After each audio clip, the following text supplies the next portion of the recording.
Vishnu, an embodiment of divinity, whose form is beautiful as the dark clouds. He wears yellow silken clothes.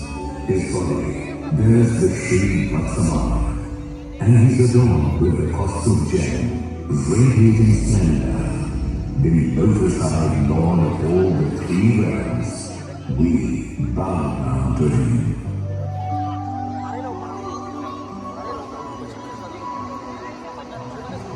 Are the confluence of faith, divinity, history, and architecture.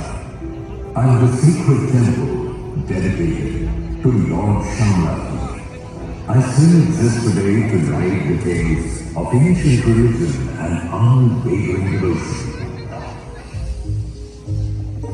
Located in the midst of natural beauty in Gujarat's Arpalli district, by the banks of the Mandir River, is my vast homeland, at the heart of which resides the Supreme Being, Lord Vishnu.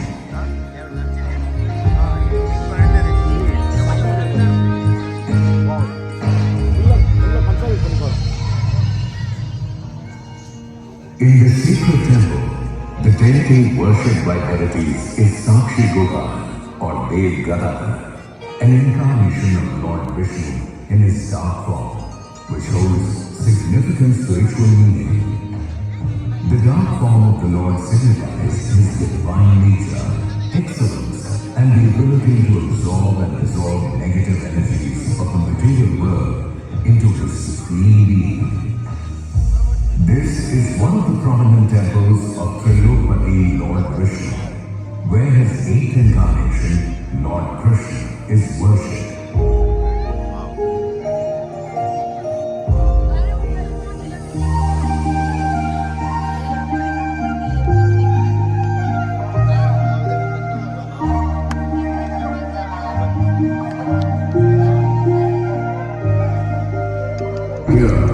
Lord Shamlaji is depicted in the form of a shepherd, and alongside him, worship is also performed for Gomata. For Vaishnavas, this temple is one of the 154 major pilgrimage sites in India. Along with the temples of Dwarka and Dapur, Shamlaji is one of the three most revered temples in Gujarat.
This temple, filled with devotion, is associated with numerous legends and mythological stories, which are still heard by people today. One such legend relates to this region known as Karam Kushi, also called Shamlaji. The belief is that Lord Brahma, seeking penance, arrived in Gujarat near the Trishul mountain and found this place to be sacred. He meditated for almost 1,000 years in penance.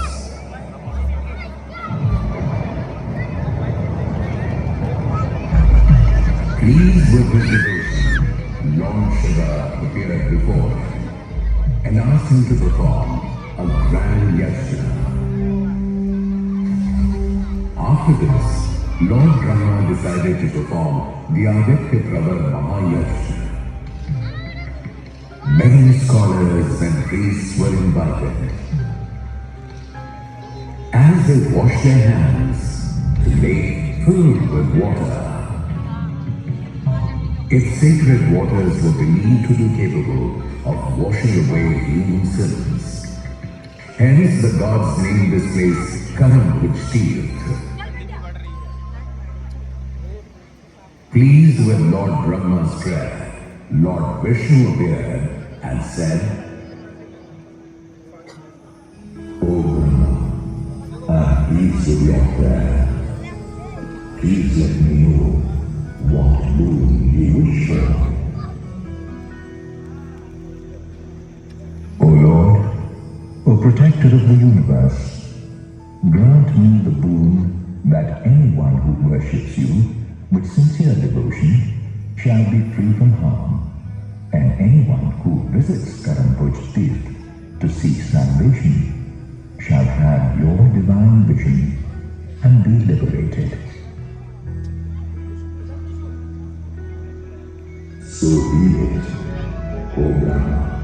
I will reside here at Karam Tirth forever, and anyone who worships me with true devotion shall always be blessed by me."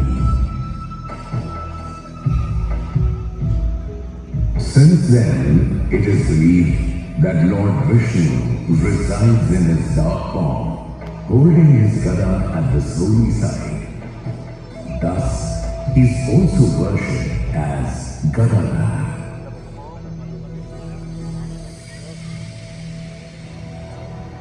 Yet another legend speaks of how the temple was built at this place. It is believed that the divine architect Vishwakarma built this temple in a single night. However, by morning, he found himself unable to take the temple with him and decided to leave it here.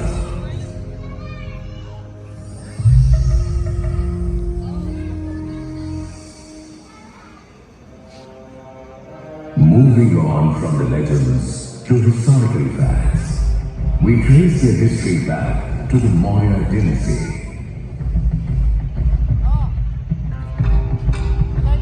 Further evidence suggests that this region may have been under the rule of the Kathik dynasty during the 4th century.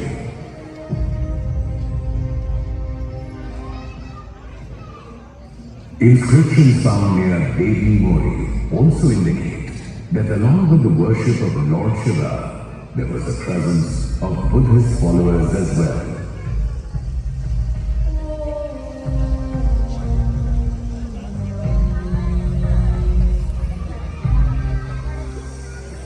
In the early 5th century, Gujarat entered the Gupta period.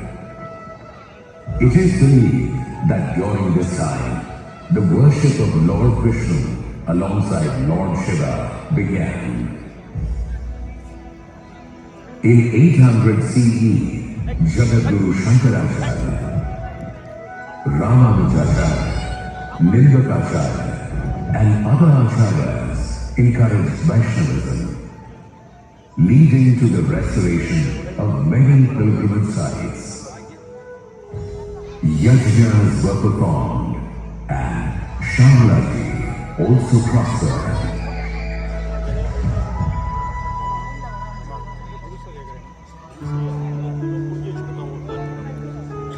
One of the temples constructed during this period is the Harish Chandrani Chauri temple, located near the Meshwarika. Built in the 10th century, remnants of this temple are still visible today. The temple features a rectangular sanctum, in front of which stands a large hall with two adjoining corridors meant for gatherings or rituals.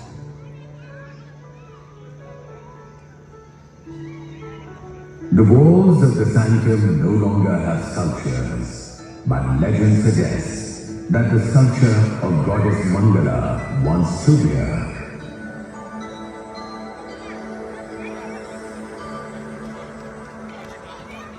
The temple's spire is built in the Nagar style, and though the temple walls have collapsed, the decorative entrance gate, known as Toran, remains intact and is considered the oldest Toran in Gujarat.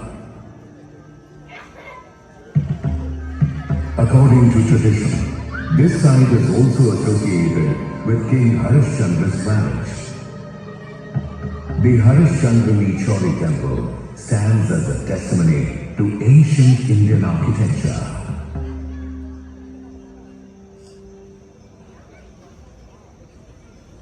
Time passed, and with the decline of the Solanki dynasty, a dark period began. Religious intolerance led by foreign invaders resulted in the destruction of many temples, including this one. In the midst of political turmoil, Beda rulers regained this region around 1520 through a treaty.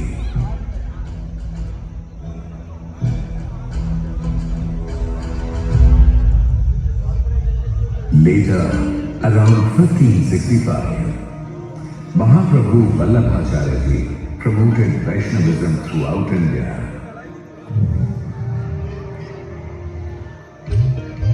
He visited pilgrimages like Dwarka, Dakor, Siddhapur and Shamlaji, leading to the revival of many holy sites. Mahaprabhu Vallabhacharya was a great devotional philosopher. It was due to his influence that the rulers of that time showed generosity towards the Sanatan Dharma.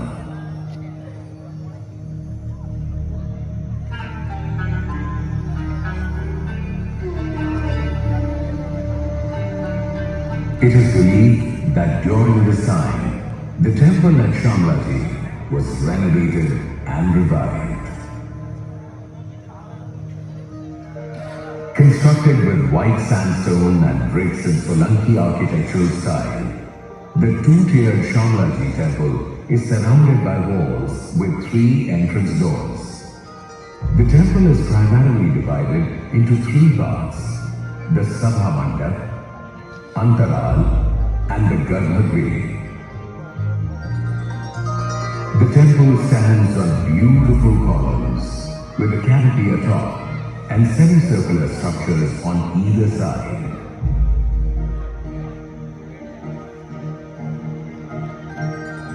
The internal columns of the temple are divided into 3 sections: square, octagonal and circular, with beautiful floral designs carved on them. The spire, richly adorned with carvings, undoubtedly attracts attention. Above the flat roof, small domes protrude. The temple flies a white silk flag. That is why it is also called Dholi Dhajawala.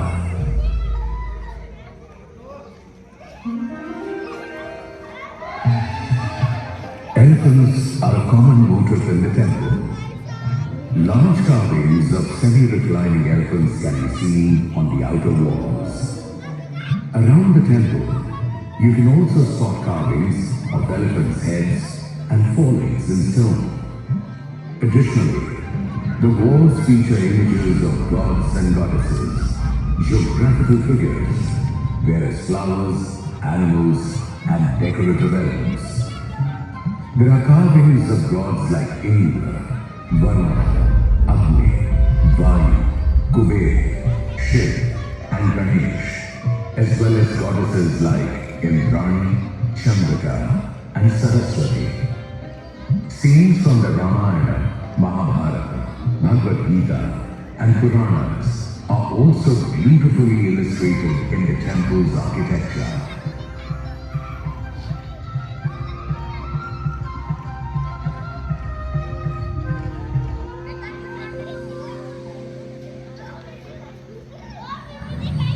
In front of the entrance gate stands a door with two large elephant sculptures leading to the main temple steps. The temple courtyard also has a beautiful statue of Garuda, which was damaged during foreign invasions.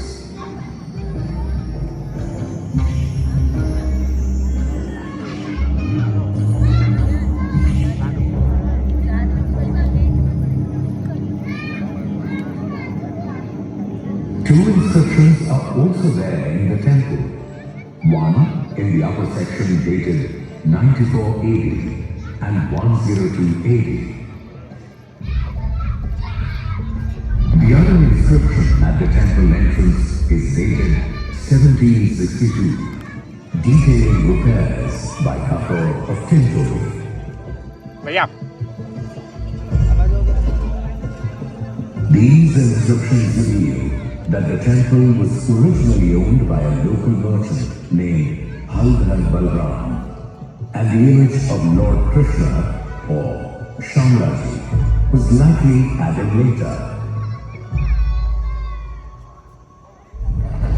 For the artistic beauty in architecture and sculptures, my premises have always been a favorite spot for archaeologists and art lovers.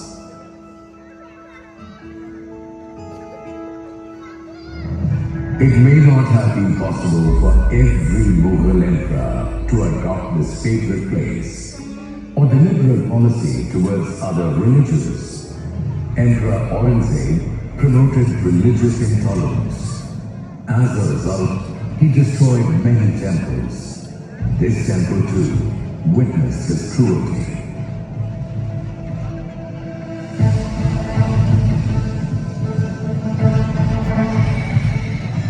Leader Maharajas, along with Rajputs, bravely resisted the Mughal forces, but were unable to win. Protecting one's self-respect is more important than one's life itself. Perhaps with this thought in mind, they made another attempt, and this time drove the Mughal army out of the region.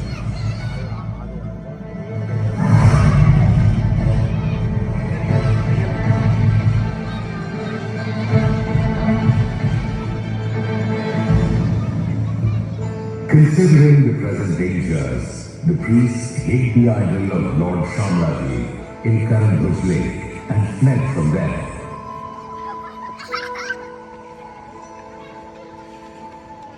It is believed that at that time, the tribal people used to farm in this area.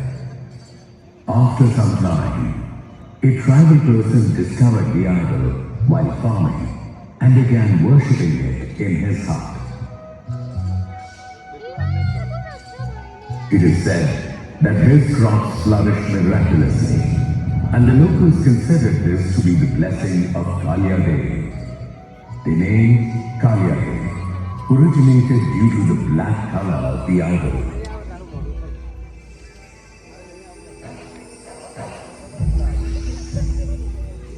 When the news reached Sri Shahukar Harsola Banik Shekhi Kalyanji Shah, he built a temple and consecrated the idol.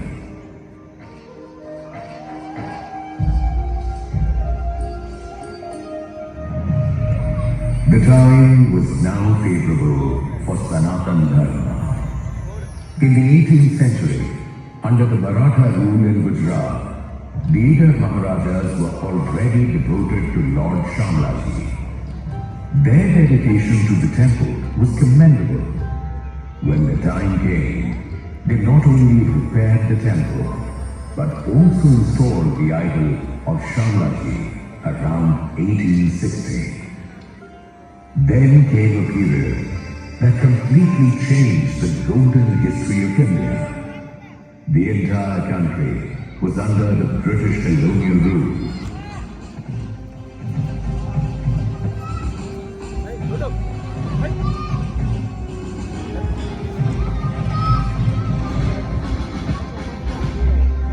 The circumstances were now adverse. During this time, the ruler of India, Shree established a Vaishnav committee to manage the temple. This ensured smooth administration and upkeep. The devotees from nearby regions like Modasa, Sardui, and Tinturi were tasked with the temple's management.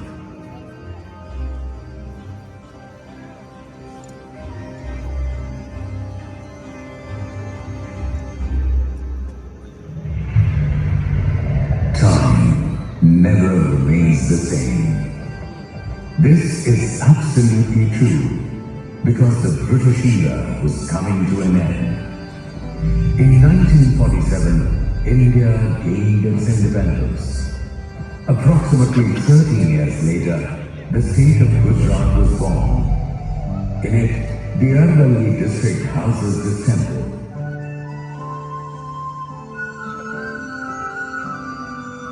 Approximately 13 years later, the state of Gujarat was born, in which the Arvalli district houses the temple, which is my abode. To ensure smooth functioning, a trust was registered in 1953 for the administration of the temple. Several devout souls dedicated to the temple have made unforgettable contributions to the beautification of this pilgrimage site. Among them, Sri Mafatlal Gagalbhai is prominently mentioned. Not only him, but his family members also maintain their faith in the temple. They have renovated the Shamlaji temple and adorned it with beautiful lights. Besides the temple, Shamlaji also houses the Shamlaji Museum for archaeologists and art lovers. It includes around 173 exhibits as well as archaeological collections. This museum offers a unique experience to the visitors, showcasing nearly all the collections from the prehistoric period to the historical period of this region. To keep these invaluable heritages and sacred religious sites of Gujarat alive for centuries to come, India's esteemed Prime Minister, Shri Narendra Modi, Gujarat's popular Chief Minister, Shri Bhupendra Patel, and the then Home Minister, Shri Prafulla Patel, have provided their support, which continues to be visible today.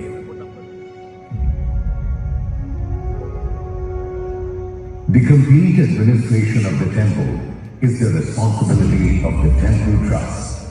This ensures that devotees can have a smooth and hassle-free experience while visiting the deity. The Trust also oversees the celebration of festivals at the temple, whether it's Tulsi Vivaah, Diwali, Holi, Janmashtami, or Navratri. Every festival is celebrated with grandeur and enthusiasm. Every year, on the full moon night of the Kartik month, a festival of lights is held in devotion to the Lord, and a grand fair is organized, which lasts for 20 continuous days. Each year, millions of devotees visit the temple to seek the Lord's blessings and to fulfill their desires.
जय बोला श्यामलाजी की जय। जय बोला रामानुजाचार्य स्वामी जी की जय। जय बोला वल्लभाचार्य स्वामी जी की जय। जय बोला कारकणी श्रीनिधि स्वामी महाराज की जय।